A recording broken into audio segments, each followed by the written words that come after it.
আপনি হতাশ হবেন না, জীবন নিয়ে আর অভিযোগ থাকবে না, আপনি ভেঙে পড়বেন না, সব অভিযোগ হতাশা দূর হয়ে যাবে। আমাদের জীবনে যত হতাশা, আমাদের জীবন নিয়ে যত অভিযোগ, আমাদের মনে যত কষ্ট, আমাদের হৃদয়ের ভেতরে যত অস্থিরতা, তার মূলে হচ্ছে এই সমস্যা যে আমরা ভুলেই গেছি আমরা পরীক্ষা দিতে আসছি। এই যে আমাদের জীবন, এই জীবনের জন্য বিপদ, আপদ, পরীক্ষা, স্ট্রাগল, এটা অনিবার্য, এটা হবে। বিপদ নাই, কষ্ট নাই, আপদ নাই, অনিশ্চয়তা নাই, স্ট্রাগল নাই, এমনকি কেউ আছে এখানে? কেউ কি হাত তুলে বলতে পারবেন যে হুজুর আমার জীবনে কোনো বিপদ নাই, অথবা আমার জীবনে কোনো দুঃখ নাই, কষ্ট নাই, কোনো স্ট্রাগল নাই, কোনো রিস্ক নাই? এরকম সৌভাগ্যবান কেউ আছেন এখানে? তাহলে জীবনের জন্য পরীক্ষা, এটা অনস্বীকার্য, হবেই হবে পরীক্ষা। পৃথিবীর জীবনটাই এমন, এভাবেই এই লাইফকে ডিজাইন করা হয়েছে। পরীক্ষা থাকবে, এখানে বিপদ থাকবে, এগুলো উত্তীর্ণ হয়ে আপনাকে যেতে হবে। চিরসুখ চির শান্তি এটাই পৃথিবীতে হয় না। চিরসুখ এবং চির শান্তির জায়গা হচ্ছে জান্নাত। চিরসুখ এবং চির শান্তি কোথায়? এটা জান্নাতের বৈশিষ্ট্য। চিরসুখ চির শান্তি, টেনশন নাই, ঝামেলা নাই, পরীক্ষা নাই, বিপদ নাই, রিস্ক নাই, স্ট্রাগল নাই, এটা হচ্ছে দ্য ফিচার্স অফ জান্নাত, জান্নাতের ফিচার। কিন্তু সমস্যা বাদে তখন যখন জান্নাতের ফিচার আমরা দুনিয়ায় খুঁজি, যেটা পাবো আমরা জান্নাতে, এটা খুঁজি কোথায়? এই তখনই সমস্যা বাদে। And this is the main problem. এটাই বড় সমস্যা। এই সমস্যার সমাধান কোথায়, এটা নিয়ে আজকে আমি কিছু কথা অ্যাড্রেস করবো ইনশাআল্লাহ। তো তাহলে আসুন শুনি জান্নাতের ফিচার কি। জান্নাতের কমন একটা ফিচার হচ্ছে জান্নাতে there will be no sickness in paradise। জান্নাতে কোনো অসুস্থতা থাকবে না, চিরসুস্থ। সুবহানাল্লাহ পড়েন। চিরসুস্থ, চির সবল, চির যৌবন, চির যৌবনা, ওখানে আমরা যুবক থাকবো, প্রত্যেকে 33 বছরের যুবক যুবতী হয়ে জান্নাতে ঢুকবো। বিষ্ণু ইসলাম বলেন আহলুল জান্নাতি জুরদা ওয়া মুরদা ওয়া আবনাউ সালাসিন ওয়া সালাসিন। জান্নাতে যারা যাবে শুভ্র দাড়িবিহীন, প্রত্যেকে হবে 33 বছর বয়সের। ওই যে 33 বছর বয়সে একবার ঢুকলেন আর বয়স বাড়বে না, ওইটাই চিরকাল ওই বয়স পাবেন। জান্নাতের আরেকটা ফিচার হচ্ছে নো ফ্রাস্ট্রেশন, কোনো চিন্তা নাই, দুশ্চিন্তা নাই, হাইপার টেনশন নাই, সজীব প্রাণবন্ত। সুবহানাল্লাহ। জান্নাতের আরেকটা ফিচার হচ্ছে there is no expiry date in জান্নাত। এক্সপায়ারি ডেট আছে? জান্নাতে যে ঢুকবো 7 দিনের জন্য চেক ইন, নাকি? চেক ইন কয় দিনের জন্য? 7 দিন, 10 দিন পরে চেক আউট করে ফেলবে, এরকম না। নো এক্সপায়ারি ডেট, আজীবন। একবার এন্ট্রি পেলে বের হওয়ার টেনশন নাই। আল্লাহু আকবার। তাহলে no expiry date, rather it's eternal. আজীবন থাকবেন, খালিদিনা ফিহা, চিরকাল থাকবেন। এবং জান্নাতের সবচাইতে গুরুত্বপূর্ণ ফিচার হচ্ছে there will be no death in জান্নাত। জান্নাতে আপনার আর মৃত্যু হবে না, মৃত্যুর বিদায় হবে। তার মানে আপনি অমর হবেন। তাহলে আপনি চির সুস্থ, চির সবল হবেন জান্নাতে, চির যুবক থাকবেন, প্রাণবন্ত থাকবেন, আপনি অমর হবেন, আপনি জান্নাতে মরবেন না। জান্নাতীরা যখন জান্নাতে যাবে ফেরেশতারা ডেকে বলবে ইয়া আহলাল জান্নাতি ইন্না লাকুম আন তাসিহু ফালা তাসকামু আবাদা। জান্নাতীরা চিরকাল সুস্থ থাকবা, অসুস্থ হবা না। ইন্না লাকুম আন তাশিব্বু ফালা তাহরামু আবাদা, তোমরা শাবাব থাকবা, বুড়া হবা না। ওয়া ইন্না লাকুম আন তাহিয়াউ ফালা তামুতু আবাদা, চিরকাল বেঁচে থাকবা, মরবা না। এবং সেদিন জান্নাতে মৃত্যু দেয়া হবে, মৃত্যু দেয়া হবে। ইউতাল মাউতু বিকাবশিন আমলাহ, একটা ছাগলের আকৃতিতে মৃত্যুকে আনা হবে। ফায়ুযবাহুল মাউত, মৃত্যুকে জবাই দেয়া হবে। এবার জান্নাতীরা তাকিয়ে থাকবে, ফেরেশতারা বলবে ইয়া আহলাল জান্নাতি খুলুদুন ফালা মাউত, হে জান্নাতীরা চিরকাল এই জান্নাতে থাকবে। তাহলে জান্নাতের ফিচার পাইছেন। এখন কোন বোকা যদি এই ফিচার দুনিয়ায় খোঁজে, পাবে? পাবে না, কারণ দুনিয়ার ফিচার আলাদা। দুনিয়ার ফিচার কি? এই দুনিয়াতে বিপদ আসবে, কষ্ট আছে, দুনিয়াতে হতাশা আছে, ভয় আছে, অসুস্থতা আছে, বার্ধক্য আছে, এবং এই দুনিয়ার একটা এক্সপায়ারি ডেট আছে, আছে না? দ্য ডে ইউ ডাই, যেদিন আপনি মারা যাবেন, এটা আপনার এক্সপায়ারি ডেট। চলে যেতে হবে, চলে যেতে হবে। এই পৃথিবীতে মৃত্যুর অস্তিত্ব আছে। সবকিছু থমকে দিয়ে, আপনাকে চমকে দিয়ে মৃত্যু চলে আসবে, ঠিক কিনা বলেন? তাহলে এগুলো হচ্ছে দুনিয়ার ফিচার। এই দুনিয়াতে বিপদ আপদ, কষ্ট, ঝুঁকি, স্ট্রাগল, বার্ধক্য, অসুস্থতা, এগুলো নিয়ে আমাদেরকে টিকে থাকতে হয়। এটা দুনিয়ার ফিচার, মিলায় ফেললে হবে না। জান্নাতের ফিচার একটা, দুনিয়ার ফিচার আরেকটা। দুনিয়াতে কষ্ট থাকবে, বিপদ আপদ থাকবে। এই দুনিয়ার ফিচারটা আল্লাহ তাআলা কোরআনের একটা আয়াতে খুব চমৎকার ভাবে উল্লেখ করেছেন। সেটা দিয়েই আমি আলোচনা শুরু করেছি। আল্লাহ তাআলা ইরশাদ করছেন, ওয়ালা নাবলুওয়ান্নাকুম বিশাইইম মিনাল খাউফি ওয়াল জু'i ওয়া নাকসিম মিনাল আমওয়ালি ওয়াল আনফুসি ওয়াস সামারাত ওয়া বাশশিরিস সাবিরিন। আল্লাহ তাআলা বলছেন, অবশ্যই অবশ্যই আমি তোমাদেরকে পরীক্ষা করব, ভয় দিয়ে, ক্ষুধা দিয়ে, সম্পদের ঘাটতি দিয়ে, আতঙ্ক দিয়ে, প্রাণনাশ দিয়ে, ফল ফসলের হানি দিয়ে পরীক্ষা করব। কিন্তু এই পরীক্ষায় যারা উত্তীর্ণ হবে, যারা সবর ইখতিয়ার করবে, ওয়াবাশশিরিস সাবিরিন, ধৈর্যশীলদের জন্যই হচ্ছে সুসংবাদ। আলহামদুলিল্লাহ পড়েন। তাহলে সম্মানিত সুধী, আমরা বুঝতে পারলাম এই পৃথিবীর ফিচার হচ্ছে এখানে বিপদ থাকবে, বিপদ ছাড়া কেউ থাকবে না। স্ট্রাগল থাকবে, কষ্ট থাকবে, ঝুঁকি থাকবে, রিস্ক থাকবে, এবং নানা ধরনের বিপদ আপদ দিয়ে আল্লাহ তাআলা আমাদেরকে পরীক্ষা করবেন। এটা মাস্ট, এটা আমাদের মাইন্ডসেটে নিয়ে নিতে হবে। মাইন্ডসেটে এটা ক্লিয়ার থাকতে হবে। চিরসুখ চিরশান্তি এই দুনিয়াতে মিলবে, কোথায় মিলবে তাহলে? এটা তাহলে বিপদ আসবেই, আপদ আসবেই, পরীক্ষা থাকবেই আমাদের জীবনে। তবে ইন্টারেস্টিংলি মজার বিষয় হচ্ছে, পরীক্ষাটা এক একজনের এক এক রকম। পুরো পৃথিবীটা একটা পরীক্ষা ক্ষেত্র, কিন্তু কারো প্রশ্নপত্রের সাথে কারো প্রশ্নপত্রের কোনো মিল নাই। সুবহানাল্লাহ। আমার পরীক্ষা একরকম, আপনার পরীক্ষা আরেক রকম, ওই ভাইয়ের পরীক্ষা আরেক রকম, ওনারটা আরেক রকম। সবাই পরীক্ষার্থী, সবাই পরীক্ষার্থী, কিন্তু কারো প্রশ্নপত্রের সাথে কারো প্রশ্নপত্রের কোনো মিল নাই। কারোর জন্য পরীক্ষা হচ্ছে সে খুব অসুস্থ, প্রচন্ড অসুস্থতা, তার জন্য পরীক্ষা। ক্যান্সারের রোগী, দুরারোগ্য ব্যাধি, ডক্টর বলছে 4th স্টেজে চলে আসছে, কয়েক মাস বাঁচতে পারে, এটা তার জন্য পরীক্ষা। আবার কারো দেখবেন যে খুব একটা অসুস্থতা নাই, অসুস্থতার ঝামেলা নাই, কিন্তু তার দারিদ্রতা আছে, তার আর্থিক অনটন, এটা তার জন্য পরীক্ষা। আবার কারো দেখবেন অসুস্থতাও নাই, দারিদ্রতাও নাই, তার দাম্পত্য জীবনের সমস্যা আছে না নাই? অনেকের দেখবেন এগুলো কোনোটাই সমস্যা না, তার ছেলে কথা শোনে না, মাদকাসক্ত। আহা, মাদকাসক্ত, রিহ্যাবে পাঠায়, আবার আসে, আবার গাঁজা খাওয়া শুরু করে, আছে না নাই বলেন? দেখেন তার পরীক্ষাটা আবার আলাদা। অনেকের দেখবেন মেয়ে বাবার কথা শোনে না। আবার অনেকের দেখবেন যে ব্যবসায় সমস্যা, লসের পর লস, লাভ উঠাতে পারে না। তাহলে পরীক্ষা ছাড়া, বিপদ আপদ ছাড়া দুনিয়াতে কেউ নাই, কেউ নাই প্রিয় ভাইয়া।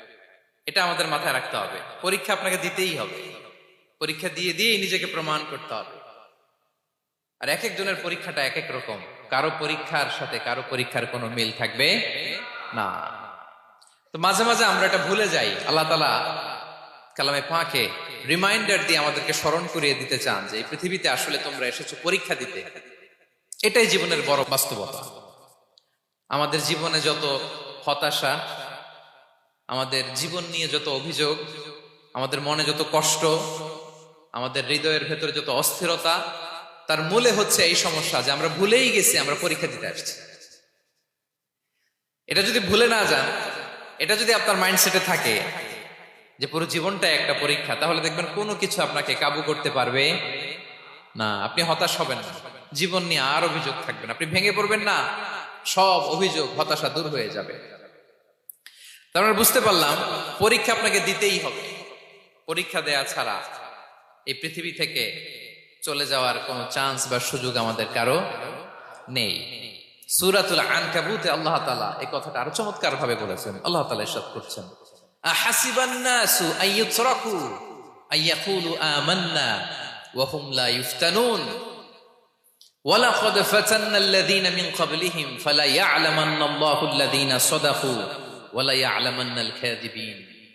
আল্লাহ বলেন, মানুষ কি ভেবেছে সে শুধু বলবে আমি ঈমানদার আর তাকে আমি জান্নাতে ঢুকাই দিব?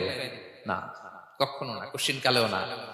বরং পূর্ববর্তী কালে যারা পৃথিবীতে এসেছিল তাদেরকে আমি পরীক্ষায় নিয়েছি, পরীক্ষা করেছি, এবং তাকেও ঈমানের প্রশ্নে সে সত্যবাদী না মিথ্যাবাদী পরীক্ষা দিয়ে দিয়ে নিজেকে প্রমাণ করতে হবে। ঠিক কিনা বলেন? পরীক্ষা দিয়ে আপনাকে প্রমাণ করতে হবে। এবং এই পরীক্ষার ব্যাপারটা, এটা যে শুধু আমরা সাধারণ মানুষ আমাদের জীবনে দুঃখ বিপদ পরীক্ষা এমনটা না। এই পৃথিবীর সবচাইতে শ্রেষ্ঠ মানুষ যারা ছিলেন তাদেরকে আল্লাহ পরীক্ষা নিয়েছেন। বলেন তো, এই পৃথিবীতে সবচাইতে শ্রেষ্ঠতম মানুষ কারা? সবচাইতে শ্রেষ্ঠ ভালো মানুষ কারা ছিল পৃথিবীতে? বলেন তো, নবীরা। আওয়াজ করে বলেন তো কারা? তো বলেন তো, নবীদের জীবনে পরীক্ষা ছিল কি ছিল না? হ্যাঁ ছিল। বেশি না কম? বিষ্ণু ইসলামকে জিজ্ঞাসা করা হলো, আইয়ুন নাসি আশাদ্দু বালাআন ইয়া রাসূলুল্লাহ, হে আল্লাহর রাসূল, এই পৃথিবীতে কাদের জীবনে পরীক্ষা বেশি? বিষ্ণু ইসলাম বললেন, আল আম্বিয়া, নবীদের জীবন। আল আম্বিয়া সুম্মাল আমসাল ফাল আমসাল,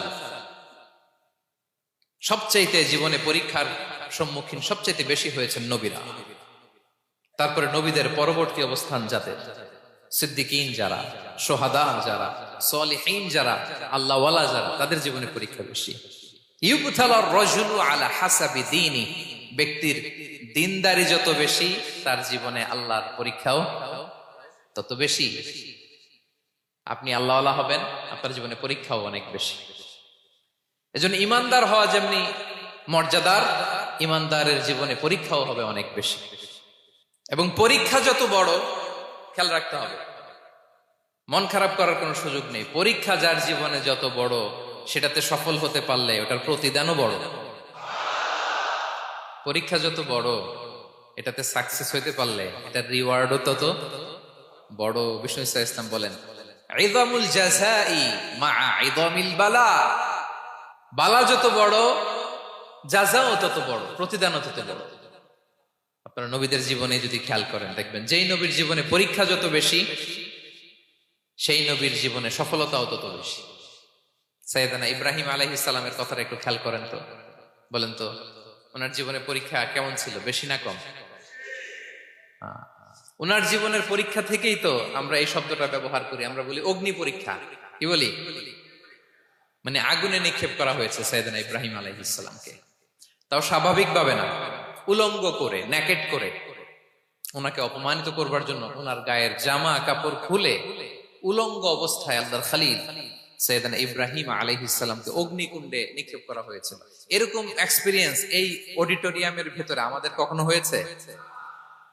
তাইলে সাধারণ মানুষের জীবনের পরীক্ষা আর নবীদের জীবনের পরীক্ষার মধ্যে পার্থক্য আছে না নাই?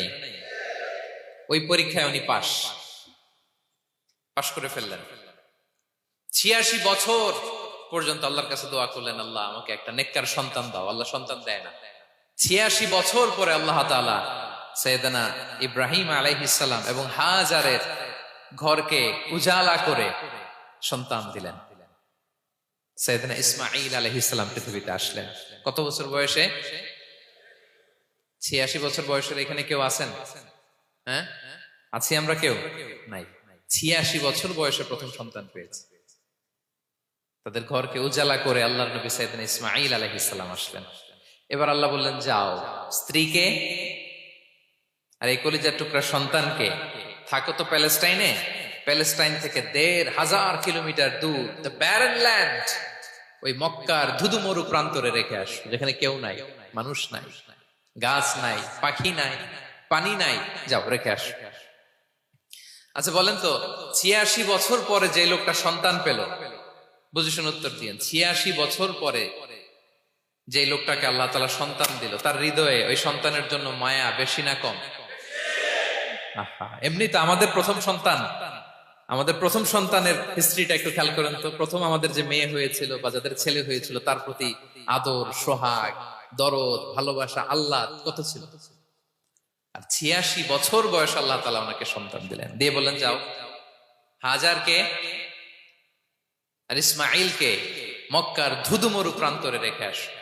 আল্লাহ তাআলা বলতে দেরি, চলে যেতে দেরি নাই, মুহূর্তে উনি রওনা হয়ে গেলেন। সুবহানাল্লাহ পড়বেন না? রেখে আসলেন মক্কার ধুধুমরু প্রান্তরে। এবার আল্লাহ বললেন যাও, রিটার্ন ব্যাক টু প্যালেস্টাইন, প্যালেস্টাইনে চলে যাও। চলে গেলেন, হৃদয়টা ভেঙে খান খান।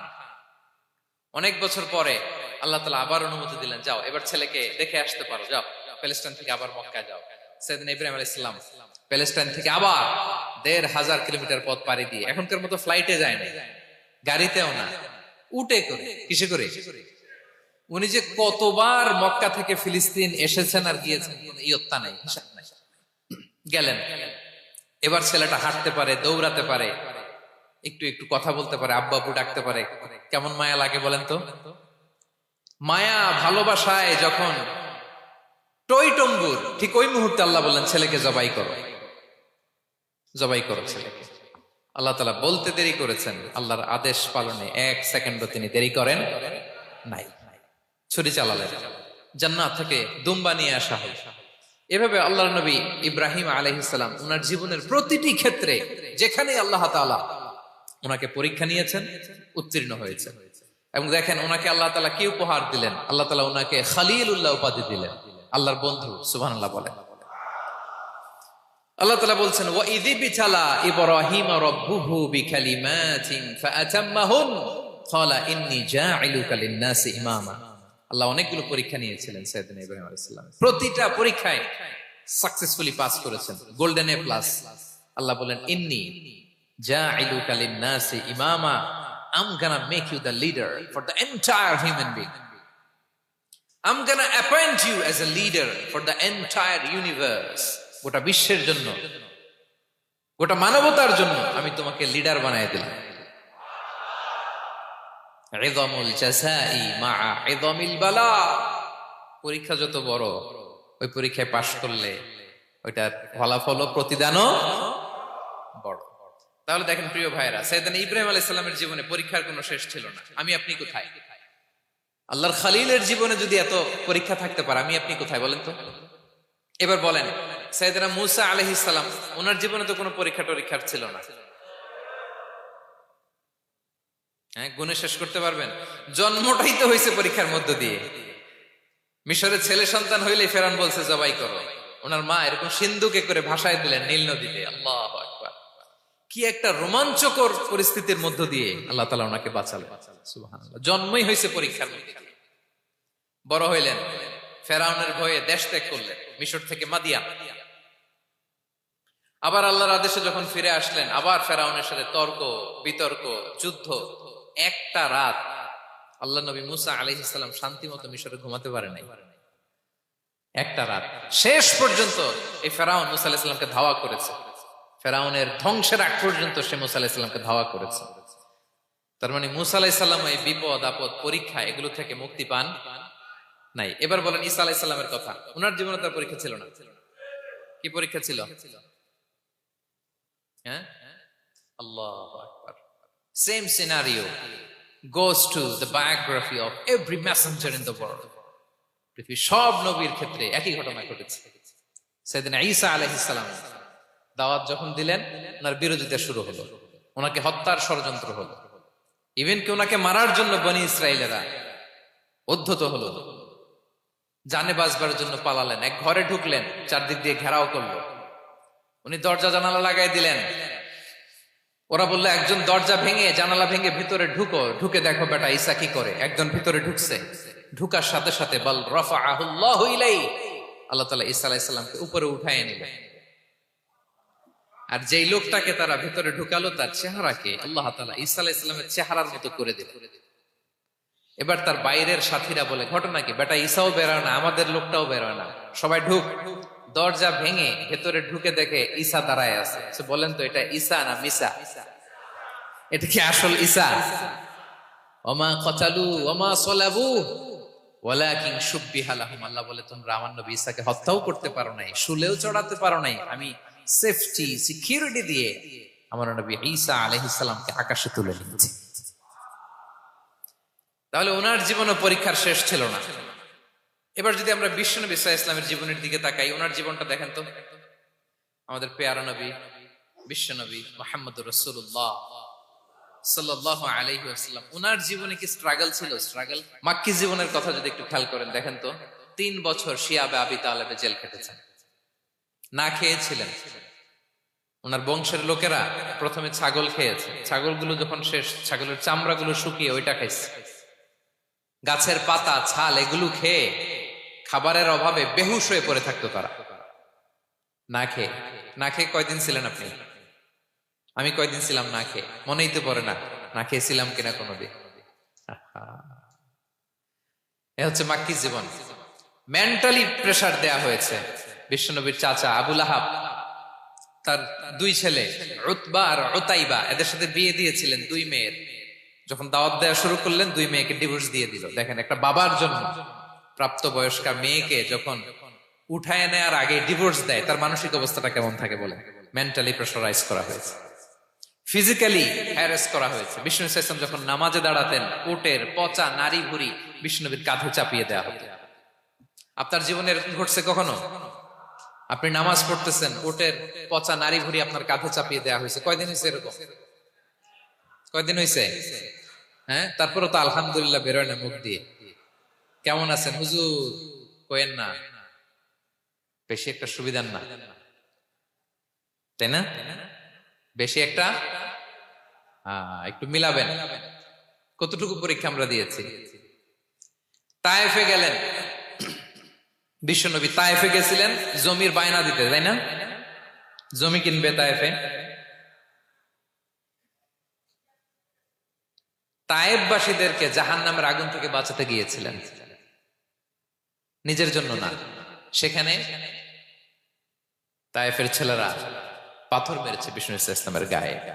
এত শুভ্র দেহ ছিল, চেহারা ছিল, বিষ্ণুবীর গা দিয়ে ঝরঝর করে রক্ত ঝরেছে। ফিজিক্যাল হ্যারাসমেন্টের শিকার হয়েছেন বিষ্ণু ইসলাম। যখন যেদিন বিষ্ণু ইসলামকে হত্যার ষড়যন্ত্র করা হলো, আল্লাহ তাআলার আদেশে তিনি মক্কা থেকে মদিনায় হিজরত করলেন। মদিনাতে যে একটা রাত, সপ্তম হিজরির আগ পর্যন্ত শান্তিতে ঘুমাতে পারেন নাই।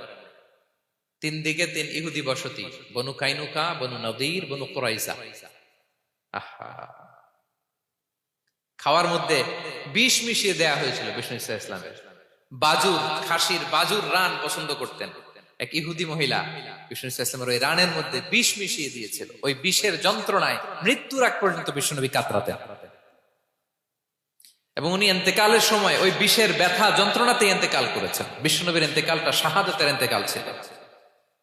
বিষ্ণু ইসলাম বলেছেন, ওই যে খায়বার এলাকার ওই মহিলা যে আমার খাবারে বিষ মিশিয়েছিল, সেই বিষের যন্ত্রণা, বেদনা, কষ্ট আমি অনুভব করছি। খেয়ে না খেয়ে দিন প্রচারের কাজে নিজেকে দিয়েছ বিলিয়ে, তায়েফের কাফিরেরা চিনল না সে আলো, দুষ্ট ছেলেদের পিছু দিল লেলিয়ে, পাথরের আঘাতে ক্ষত বিক্ষত হয়ে সারা শরীর থেকে রক্ত ঝরে। হে রাসূল তোমাকে ভুলি আমি কেমন করে, হে রাসূল তোমাকে ভুলি আমি কেমন করে। হাজার ব্যথা বেদনার পরে ফিরে আসনি তুমি আপন ঘরে, দিনের আলো তুমি ছড়িয়ে দিতে চলে গেলে মদিনায় মক্কা ছেড়ে। হে রাসূল তোমাকে ভুলি আমি কেমন করে, হে রাসূল তোমাকে ভুলি আমি কেমন করে। ঠিক কিনা বলেন? একটা রাত শান্তিতে, শান্তির ঘুম তিনি দিতে পারেন নাই। প্রিয় ভাইরা, তাহলে আমরা কি বুঝলাম? বিশ্বনবীর জীবনও পরীক্ষা ছিল কি ছিল না? আমাদের উপায় আছে? আমরা বাঁচতে পারবো এই বিপদ আপদ পরীক্ষা ঝঞ্ঝাল থেকে? বাঁচতে চাইলেও বাঁচতে পারবো? পারবো না। ইমাম মালিক আলাইহি রাহমা নাম শুনেছেন? ইমাম মালিক, ওনার জ্ঞান থেকে লাখো লাখো মানুষ উপকৃত হয়েছে, কোটি কোটি মানুষ উপকৃত হয়েছে। মদিনার রাস্তায় রশি দিয়ে ওনাকে টেনে হিচড়ে এক এলাকা থেকে আরেক এলাকায় নিত জালেম বাদশারা। ইমাম মালিক আলাইহি রাহমা, ইমাম আহমদ ইবনে হাম্বল, ওনাকে বেত্রাঘাত করা হতো, চাবুক দিয়ে পেটানো হতো। আমাদের মাযহাবের ইমাম আল ইমাম আল আযম আবু হানিফা আলাইহি রাহমা, ওনাকে কারাবন্দী করা হয়েছিল। তার মানে দেখেন, যত বড় বড় স্কলার, যত বড় বড় মাশায়েখ, এমনকি আম্বিয়া আলাইহিমুস সালাম, ওনারাও পরীক্ষা বিপদ আপদ থেকে রেহাই পান। পাইছে? তাহলে আপনি আর আমি পাবো? বলেন তো। তাহলে এটা আমাদের ব্রেইনে গেঁথে নিতে হবে যে জীবন মানেই এখানে বিপদ থাকবে, পরীক্ষা থাকবে, স্ট্রাগল করে করে আমাকে আগাতে হবে। কেউ আমার জন্য রেড কার্পেট বিছিয়ে রাখবে না। এই জীবনটা বড় জটিল। This is life, how it's design. এভাবেই পৃথিবীকে ডিজাইন করা হয়েছে। এখানে বিপদ আছে, কষ্ট আছে। এই পরীক্ষা দিয়ে দিয়ে আপনাকে উত্তীর্ণ হতে হবে। বুঝতে পেরেছেন প্রিয় ভাই? নাও দ্য কোশ্চেন আরাইজ, এখন প্রশ্ন হচ্ছে, কেন আল্লাহ এই পরীক্ষা নেন? কেন? আল্লাহ তাআলা সূরা মুলকে বলেছেন, এই পৃথিবী সাজানোর, এই জীবন মৃত্যুর এই খেলা, এটার উদ্দেশ্যটাকে আল্লাহ তাআলা স্পষ্ট করে বলেছেন। আল্লাযী খালাকাল মাউতা ওয়াল হায়াতা লিয়াবলুয়াকুম আইয়ুকুম আহসানু আমালা। জীবন মৃত্যু দিয়ে তোমাদের জীবনকে সাজানো হয়েছে এজন্য, যাতে করে তিনি তোমাদের পরীক্ষা করতে পারেন। কি করতে পারেন? তোমাদের মধ্যে কে সৎকর্মে অগ্রগামী, কে কাজে ভালো, আমলে ভালো, এটা দেখার জন্য। বেসিকলি আল্লাহর দেখার প্রয়োজন নাই, আমাদেরকে দেখানোর জন্য এই পরীক্ষার আয়োজন। আমি ভালো করবো না খারাপ করবো এটা আল্লাহ জানে না? তো ওনার পরীক্ষা করা লাগে কেন? কথা বলেন। আমি জান্নাতি না জাহান্নামী এটা আল্লাহ জানেন না? বেসিকলি আমাদেরকে জানানোর জন্য এই পরীক্ষার আয়োজন। কাদেরকে জানানোর জন্য? মানে তুমি জেনে যাও তুমি জান্নাতি না জাহান্নামী, আমি ভালো বুঝি। এ পর্যায়ে আমরা জানবো এই যে পরীক্ষা আল্লাহ তাআলা নিচ্ছেন আমাদেরকে, এই পরীক্ষায় সফল হওয়ার মূল মন্ত্র কি? কোরআনে বিভিন্ন আয়াতে এই পরীক্ষার কথা বলা হয়েছে এবং এই পরীক্ষার সফলতার মূল মন্ত্রও কোরআনে ঘোষিত হয়েছে। আলহামদুলিল্লাহ বলেন।